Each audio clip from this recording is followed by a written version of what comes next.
बोलो गणेश भगवान की जय हो। आज अपने सुनेंगे शनि प्रदोष व्रत कथा। प्रत्येक माह में जिस तरह से 2 एकादशी तिथि होती है, ठीक उसी तरह 2 प्रदोष व्रत भी होते हैं। एकादशी के 2 दिन बाद आने वाली त्रयोदशी तिथि को प्रदोष व्रत के नाम से जाना जाता है। पूरे साल में 24 और हर तीसरे वर्ष में अधिक मास होने की वजह से 26 प्रदोष व्रत आते हैं। त्रयोदशी तिथि जिस वार को पड़ती है उसे उसी प्रदोष व्रत के नाम से जाना जाता है। जिस तरह अब की बार शनिवार को त्रयोदशी तिथि है तो यह शनि प्रदोष व्रत कहलाएगा। अलग अलग वार को पड़ने वाले प्रदोष व्रत का फायदा भी अलग अलग होता है। शनि प्रदोष व्रत विधिवत रखने से पुत्र रत्न की प्राप्ति होती है और अपने बच्चों पर किसी भी तरह का संकट नहीं आता। शनि प्रदोष व्रत रखने से हर तरह की मनोकामनाएं पूर्ण होती है। शनि प्रदोष का व्रत विधिवत रखने से नौकरी पद में उन्नति होती है। अगर व्यापार का कार्य है तो उसमें खूब फायदा होता है। अगर कोई व्यक्ति 11 अथवा 1 वर्ष की समस्त त्रयोदशी के व्रत करता है तो उसकी सारी मनोकामनाएं जरूर और जल्दी पूर्ण होती है। प्रदोष व्रत रखने से आपका चंद्रमा ठीक रहता है, अर्थात शरीर में चंद्र तत्व का सुधार होता है। माना जाता है कि चंद्र के सुधार होने से शुक्र भी सुधरता है और शुक्र के सुधरने से बुध सुधर जाता है और मानसिक बेचैनी खत्म हो जाती है। प्रदोष व्रत की पूजा शाम को प्रदोष काल में की जाती है। इस समय कहा जाता है कि भगवान शिव कैलाश पर्वत पर नृत्य कर रहे होते हैं और बहुत ही प्रसन्नचित मुद्रा में होते हैं, इसीलिए वो अपने भक्त की हर तरह की मनोकामना पूर्ण करते हैं।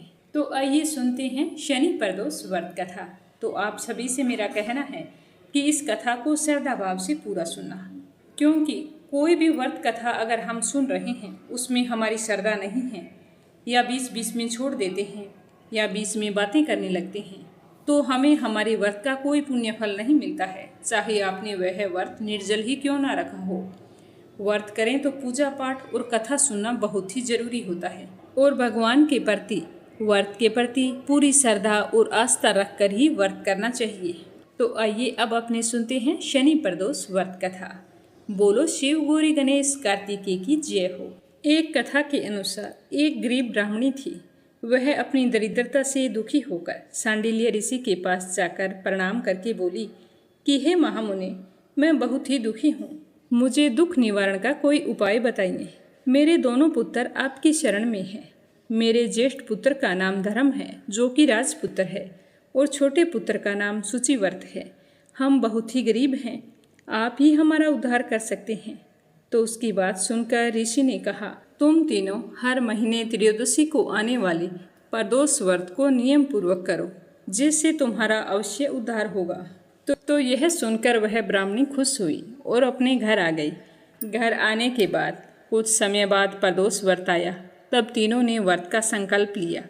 छोटा लड़का जिसका नाम शुचिव्रत था वह तालाब पर स्नान करने को गया तो उसे मार्ग में एक सोने से भरा हुआ घड़ा मिला। वह उस घड़े को लेकर घर आ गया। घर आकर प्रसन्न होकर अपनी माता से कहा कि माँ देखो, मुझे रास्ते में आज यह धन मिला है। तो माँ ने देखकर कहा कि यह तो शिवजी का आशीर्वाद है।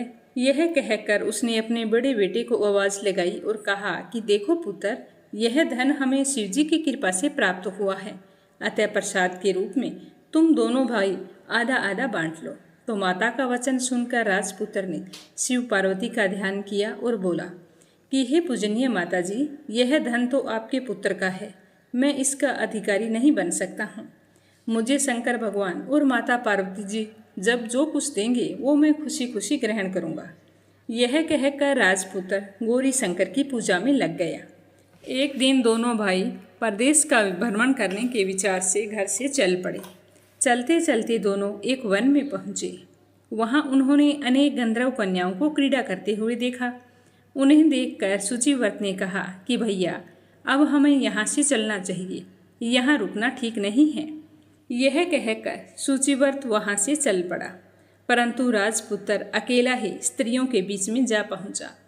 वहाँ एक स्त्री बहुत ही सुंदर राजकुमारी थी। वह राजकुमार को देखते ही उस पर मोहित हो गई और राजपुत्र के पास जाकर कहने लगी कि हे सखियों, इस वन के समीप जो दूसरा वन है, तुम वहाँ जाकर देखो, कितने सुंदर सुंदर फूल खिले हैं। बड़ा ही सुहावना समय है, उसकी शोभा देख कर आओ। तब तक मैं यहाँ पर बैठी हूँ, मेरे तो पैरों में बहुत दर्द हो रहा है। तो यह सुनकर सारी सखियाँ दूसरे वन में चली गई। तो फिर वह राजकुमारी राजकुमार की ओर देखती रही। इधर राजकुमार भी कामुक दृष्टि से उसे निहारने लगा। युवती कहने लगी कि आप कहाँ से हैं, कहाँ रहते हैं और आज वन में आना कैसे हुआ, किस राजा के पुत्र हैं, क्या नाम है आपका। तो राजकुमार कहने लगा कि मैं विद्रव नरेश का पुत्र हूँ। मेरे पिताजी की दुश्मनों ने हत्या कर दी है। अब मैं ब्राह्मणी माता के पास रहता हूँ। अब आप अपना परिचय दें। तो वह राजकुमारी कहने लगी कि मैं विद्रुक नामक गंधर्व की पुत्री हूँ। मेरा नाम अंशुमति है। मैंने आपके मन की स्थिति को जान लिया है कि आप मुझ पर मोहित हैं। विधाता ने हमारा तुम्हारा संयोग मिलाया है। तो युवती ने मोतियों का हार राजकुमार के गले में डाल दिया। तो राजकुमार ने हार को स्वीकार करते हुए कहा कि हे भद्रे, मैंने आपका प्रेम उपहार स्वीकार कर लिया है, परंतु मैं गरीब हूँ। मैं राजकुमार तो जरूर हूँ, लेकिन इस समय मेरे पास कुछ भी नहीं है। तो राजकुमार के इस वचनों को सुनकर वह गंधर्व कन्या बोली कि मैं जैसा कह चुकी हूँ वैसा ही करूँगी।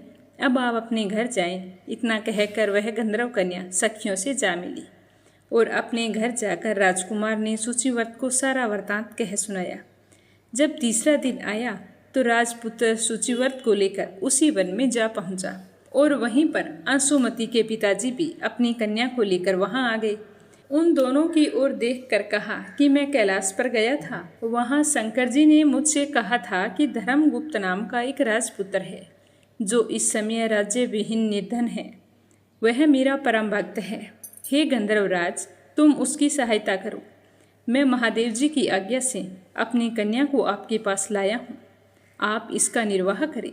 मैं आपकी सहायता करके आपको राजगद्दी पर बिठा दूंगा। तो राजकुमार ने यह खुशी खुशी स्वीकार कर लिया। तो गंधर्वराज ने अपनी कन्या अंशुमति का विवाह राजकुमार के साथ कर दिया। विशेष धन और सुंदर गंधर्व कन्या को पाकर राजकुमार बहुत ही खुश हुआ। भगवान भोले शंकर की कृपा से वह कुछ समय बाद अपने शत्रुओं का दमन करके राज्य का सुख भोगने लगा और अपने राजमहल में अपनी ब्राह्मणी माता और अपने भाई को ले गया। इस तरह उन तीनों को प्रदोष व्रत का पूरा फल मिला। हे भोले शंकर, जिस तरह आपने उन तीनों पर कृपा की वैसे सब पर करना। जो आपका व्रत रखे, व्रत रखकर आपकी इस कथा को श्रद्धा भाव से सुने, उसकी सारी मनोकामनाएं पूर्ण करना। तो ये थी शनि प्रदोष व्रत कथा। आपको जरूर पसंद आई होगी। तो कथा सुनते ही कमेंट बॉक्स में शिव गौरी का जयकारा जरूर लगाना। बोलो शिव गौरी गणेश कार्तिकेय की जय हो। व्रत कथा को पूरा सुनने के लिए आप सभी का बहुत बहुत धन्यवाद। भगवान भोलेनाथ की कृपा आपके परिवार पर हमेशा बनी रहे।